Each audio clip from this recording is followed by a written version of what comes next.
Hello friends, ओम श्री गणेशाय नमः।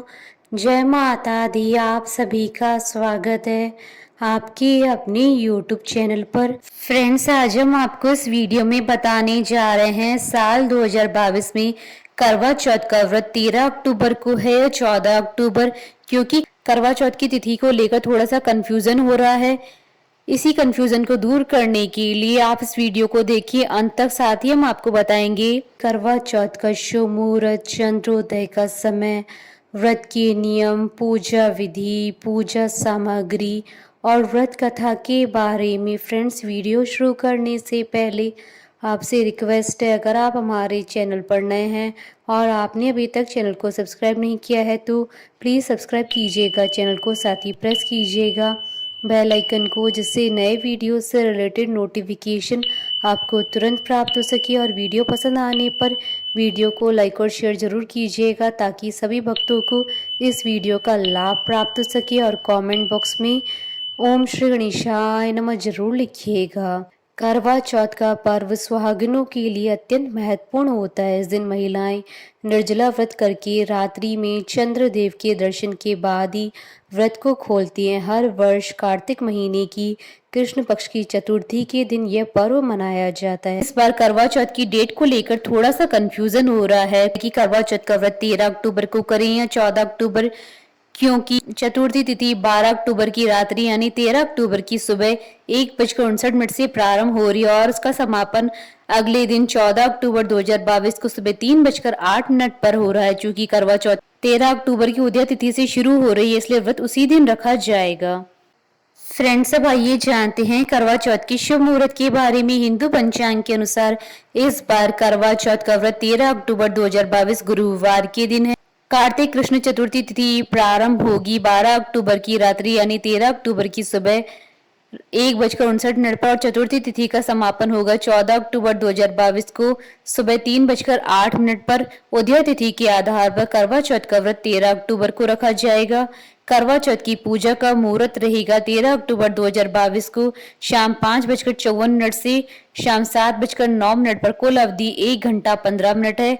करवा चौथ के व्रत का समय रहेगा 13 अक्टूबर 2022 को सुबह 6:20 से रात्रि 8:09 तक। कुल अवधि 13 घंटे 49 है। करवा चौथ के दिन चंद्रोदय का समय रहेगा 13 अक्टूबर 2022 को रात्रि 8:09 पर। इस साल करवा चौथ पर कई अति दुर्लभ संयोग बन रहे हैं जिसमें व्रत का दुगना फल प्राप्त होगा। इस करवा चौथ के दिन सिद्धि योग के साथ कृतिका और रोहिणी नक्षत्र भी रहेगा। शास्त्रों के अनुसार करवा चौथ के दिन चंद्रमा अपनी उच्च राशि वृषभ में रहेगी। इस दिन रोहिणी नक्षत्र का होना बहुत शुभ माना जाता है। ऐसे में खास योग में की गई पूजा बहुत फलदायी होगी।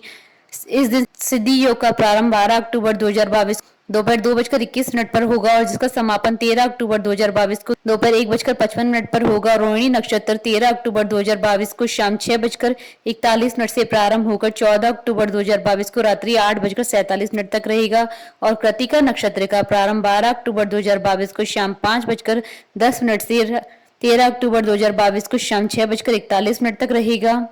जिस तरह हर व्रत के लिए कुछ विशेष नियम होते हैं, ठीक उसी तरह करवा चौथ के व्रत के लिए भी कुछ खास नियम होते हैं। फ्रेंड्स, अब आइए जानते हैं करवा चौथ के व्रत की नियमों के बारे में। यह व्रत सूर्योदय से पहले प्रारंभ हो जाता है। उसके पूर्व कुछ भी खा पी सकते हैं। उसके बाद जब तक रात्रि में चंद्रोदय नहीं हो जाता तब तक जल ग्रहण नहीं कर सकते। यदि कोई स्वास्थ्य समस्या हो तो जल पी सकते हैं। चंद्र दर्शन के पश्चात ही इस व्रत का विधि विधान से पारण करना चाहिए। शास्त्रों के अनुसार केवल सुहागिनें या जिनका रिश्ता तय हो गया हो वही स्त्रियां यह व्रत रख सकती हैं। पत्नी के अस्वस्थ होने की स्थिति में पति भी यह व्रत रख सकते हैं। करवा चौथ के व्रत में शिव परिवार की पूजा का विधान है। संध्या के समय चंद्रोदय से लगभग 1 घंटा पूर्व शिव परिवार शिव जी, पार्वती जी, गणेश जी और कार्तिकेय जी सहित नंदी जी की पूजा की जाती है। इसके अलावा चंद्रदेव की पूजा भी करना जरूरी होता है।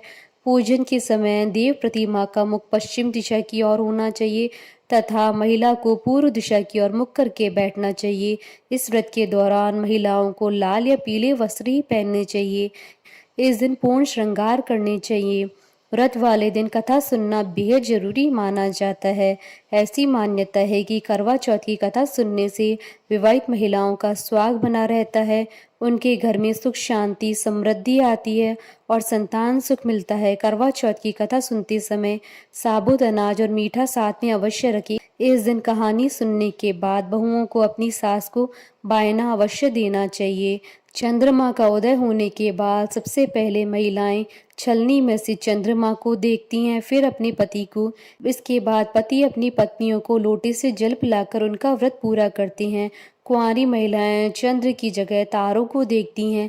जब चंद्रदेव निकल जाएं तो उन्हें देखने के बाद अर्घ्य दें।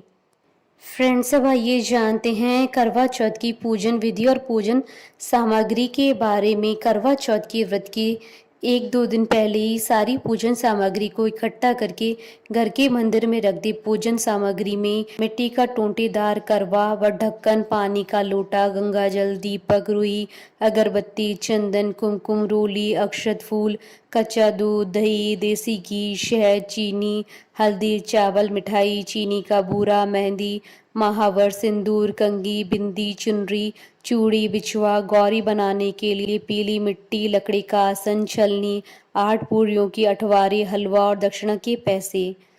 पूजा विधि: करवा चौथ वाले दिन ब्रह्म मुहूर्त में उठकर स्नान कर लें।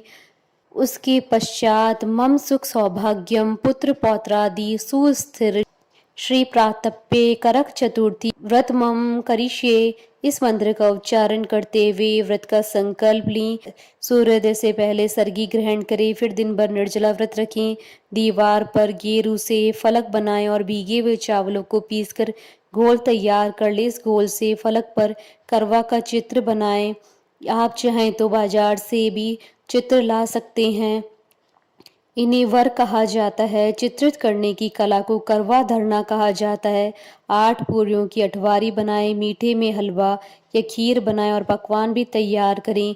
अब पीली मिट्टी और गोबर की मदद से माता पार्वती जी की प्रतिमा बनाएं। अब इस प्रतिमा को लकड़ी के आसन पर बिठाकर मेहंदी, महावर, सिंदूर, कंघी, बिंदी, चुनरी, चूड़ी और बिछुआ अर्पित करिए। जल से भरा हुआ लोटा रखें। करवा में गेहूं और ढक्कन में शक्कर का बूरा भर दें। रोली से करवा पर स्वास्तिक बनाएं। अब गौरी, गणेश और चित्रित करवा की पूजा करें। पति की लंबी उम्र की प्रार्थना करें। करवा पर 13 बिंदी रखें और गेहूं या चावल के 13 दाने हाथ में लेकर करवा चौथ की कथा कहें या सुनें। कथा सुनने के बाद करवा पर हाथ घुमाकर अपने सभी बड़ों का आशीर्वाद लें और करवा उन्हें दे दें। पानी का लोटा और 13 गेहूं के दाने अलग रख ले। चंद्रमा के निकलने के बाद छलनी की ओट से पति को देखें और चंद्रमा को अर्घ्य दें। चंद्रमा को अर्घ्य देते वक्त पति की लंबी उम्र और जिंदगी भर आपका साथ बना रहे, इसकी कामना करें। अब पति को प्रणाम कर उनसे आशीर्वाद लें और उनके हाथ से जल पिए। अब पति के साथ बैठकर भोजन करें। करवा चौथ के दिन सरगी का विशेष महत्व होता है। इस दिन व्रत करने वाली महिलाएं और लड़कियां सूर्योदय से पहले उठकर स्नान करने के बाद सरगी खाती हैं। सरगी आमतौर पर सास तैयार करती है। सरगी में सूखे मेवे, नारियल, फल, मिठाई खाई जाती है। अगर सास नहीं है तो घर का कोई भी बड़ा अपनी बहू के लिए सरगी बना सकता है। जो लड़कियां शादी से पहले करवा चौथ का व्रत रख रही हैं तो उनके ससुराल वाले एक शाम पहले उसे सरगी दे आते हैं। सरगी सुबह सूरज उगने से पहले खाई जाती है ताकि दिन भर ऊर्जा बनी रहे। करवा चौथ की पूजा के बाद बहू अपनी सास को बायना दिए।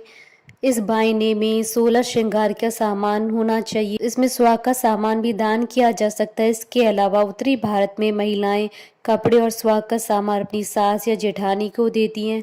उसके बाद पैर छूकर उनका आशीर्वाद लें। इसमें मीठे करवे, पकवान, कपड़े और सुहाग का सामान शामिल किया जाता है। इसे ही बायना कहा जाता है। करवा चौथ की पौराणिक व्रत कथा बहुत समय पहले की बात है। एक साहूकार की 7 बेटे और उनकी एक बहन करवा थी। सभी सातों भाई अपनी बहन से बहुत प्यार करते थे, यहाँ तक कि वे पहले उसे खाना खिलाते और बाद में स्वयं खाते थे। एक बार उनकी बहन ससुराल से मायके आई हुई थी। शाम को जब भाई अपने व्यापार व्यवसाय से घर आए तो उन्होंने देखा कि उनकी बहन बहुत ही व्याकुल थी। सभी भाई खाना खाने बैठे और अपनी बहन से भी खाने को आग्रह करने लगे, लेकिन बहन ने बताया कि आज उसका करवा चौथ का निर्जल व्रत है, वह खाना सिर्फ चंद्रमा को देखकर, उसे अर्घ्य देकर ही खा सकती है। चूंकि चंद्रमा अभी तक नहीं निकला, इसलिए वह भूख प्यास से व्याकुल हो उठी। सबसे छोटे भाई से अपनी बहन की हालत देखी नहीं गई और वह दूर पीपल के पेड़ पर एक दीपक जलाकर चलने की ओट में रख देता है। दूर से देखने पर वह ऐसा प्रतीत होता है कि जैसे चतुर्थी का चांद उदित हो रहा हो। उसके बाद भाई अपनी बहन को बताता है कि चांद निकल आया, तुम उसे अर्घ्य देने के बाद भोजन कर सकती हो। बहन खुशी के मारे सीढ़ियों पर चढ़कर चांद को देखती है, उसे अर्घ्य देकर खाना खाने बैठ जाती है। वह पहला टुकड़ा मुंह में डालती है तो उसे छींक आ जाती है, दूसरा टुकड़ा डालती है तो उसमें बाल निकल आता है। जैसे ही तीसरा टुकड़ा मुंह में डालने की कोशिश करती है तो उसके पति की मृत्यु का समाचार उसे मिलता है। वह बौखला जाती है। उसकी भाभी उसे सच्चाई से अवगत कराती है कि उसके साथ ऐसा क्यों हुआ। करवा चौथ का व्रत गलत तरीके से टूटने के कारण देवता उससे नाराज हो गए और उन्होंने ऐसा ही किया है। सच्चाई जानने के बाद करवा निश्चय करती है कि वह अपने पति का अंतिम संस्कार नहीं होने देगी और अपने सतीत्व से उसे पुनर्जीवन दिलाकर रहेगी। वह पूरे 1 साल तक अपने पति के शव के पास बैठी रहती है, उसकी देखभाल करती है, उसके ऊपर उगने वाली सुई नुमा घास को भी वह एकत्रित करती जाती है। 1 साल बाद फिर करवा चौथ का दिन आता है। उसकी सभी भाभियां करवा चौथ का व्रत रखती हैं। जब भाभियां उनसे आशीर्वाद लेने आती हैं तो वह प्रत्येक भाभी से यम सुई ले लो, पिय सुई दे दो, मुझे भी अपनी जैसी सुहागन बना दो, ऐसा आग्रह करती हैं। लेकिन हर बार भाभी उसे अगली भाभी से आग्रह करने को कहकर चली जाती है। इस प्रकार जब छठे नंबर की भाभी आती है तो करवा उससे भी यही बात दोहराती है। यह भाभी उसे बताती है कि चूंकि सबसे छोटे भाई की वजह से उसका व्रत टूटा था, अतः उसकी पत्नी में ही शक्ति है कि वह तुम्हारे पति को दोबारा जीवित कर सकती है। इसलिए जब वह आए तो तुम उसे पकड़ लेना और जब तक वह तुम्हारे पति को जिंदा न कर दे उसे नहीं छोड़ना। ऐसा कहकर वह चली जाती है। सबसे अंत में छोटी भाभी आती है। करवा उनसे भी सुहागन बनने का आग्रह करती है, लेकिन वह टाल मटोल करने लगती है। इसे देखकर करवा उन्हें जोर से पकड़ लेती है और अपने सुहाग को जिंदा करने के लिए कहती है। भाभी उसे छुड़ाने के लिए नोचती खसोड़ती है, लेकिन करवा नहीं छोड़ती है। अंत में उसकी तपस्या को देख भाभी पसीज जाती है और अपनी छोटी उंगली को चीरकर उसमें से अमृत उसके पति के मुख में डालकर देती है। करवा का पति तुरंत श्री गणेश कहता हुआ उठ बैठता है। इस प्रकार प्रभु की कृपा से उसकी छोटी भाभी के माध्यम से करवा को अपना सुहाग वापस मिल जाता है। हे श्री गणेश, माँ गौरी, जिस प्रकार करवा को चिर सुहागन का वरदान आपसे मिला, वैसा ही सभी सुहागन को मिले। कथा अधूरी हो तो पूरी करना, पूरी हो तो मान रखना।